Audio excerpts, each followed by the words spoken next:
transformation of Peru's history. Boy, that should have happened. It's found its way to this nation. These next 6 months, we are Christians preparing for heaven to do what the world has never seen before. God says, when my children walk in unity, I command my blessing. We can't stay here 24/7 with the leaders of Peru. What we can put in their hands are God-inspired, anointed books that will bring transformation. And I believe doing this, we're not only going to disciple these pastors, we're going to be able to disciple the churches, because now they've got the tools to be able to disciple their people. The vehicle created by heaven to produce the transformation and salvation of a nation is his church. Peru will unite for a moment. Will redefine the country. If God begins to give us a new vision for what is possible for the church leading the nation of Peru.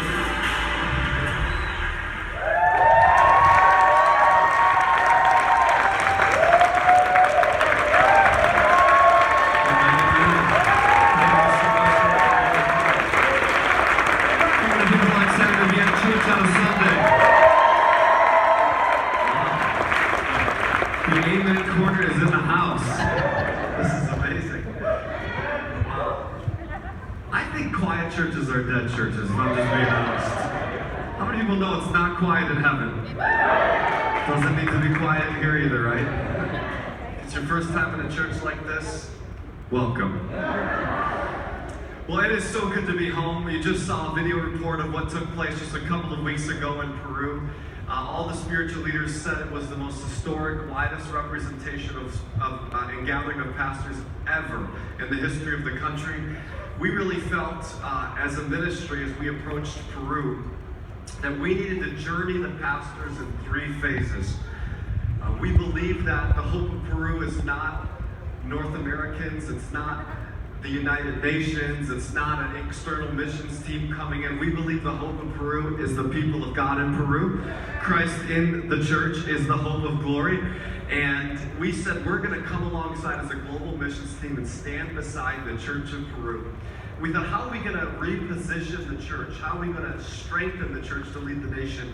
We thought, let's take them in a 3-phase approach. In January, let's gather the body of Christ into a conference that we internally labeled a heart conference. Let's let it be all about heart. So John Lemire came with us, who speaks so well to the heart. We resourced the pastors. And our desire was after that conference, there would be healthy spiritual leaders and united spiritual leaders. And when John spoke specifically on reconciliation, the weight of God's presence was overwhelming. There were tears across the building. Pastors were repenting to one another that had bitterness and divisions for decades, and were coming together. It was stunning.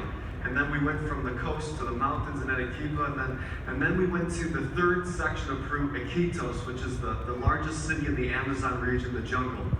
Peru is such a unique place because it's 3 cultures, 3 different topographies. It's really 3 different countries in one in so many ways.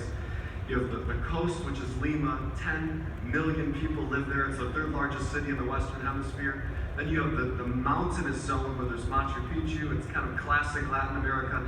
And then the jungle, the Amazon, the longest river on the planet. And thousands of people live along these riverbanks. And it's really stunning because you have people there that are not only unreached, but some even uncontacted. They're living primitively for generations. And it was amazing as we had that pastors' conference. We had hundreds of leaders travel 2 weeks up the rivers to get to that building. And we were able to resource them and equip them, and it was absolutely stunning. So that was an amazing moment, and this dream of the largest missions team in history is coming to life.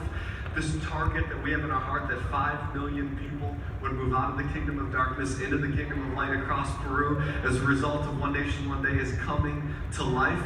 And I'll just say, who's coming with us to Peru this summer? Just out of curiosity, amazing. If you're not already signed up, it's not too late to register to join the team. Hundreds of weeks will come and go that you never remember. These 7 days you will never forget for the rest of your life. If you're going to start on a missions team, you might as well start on the largest missions team in history. It's going to be amazing. So I extend that invitation to you today. Send greetings to my wife, Lindsay.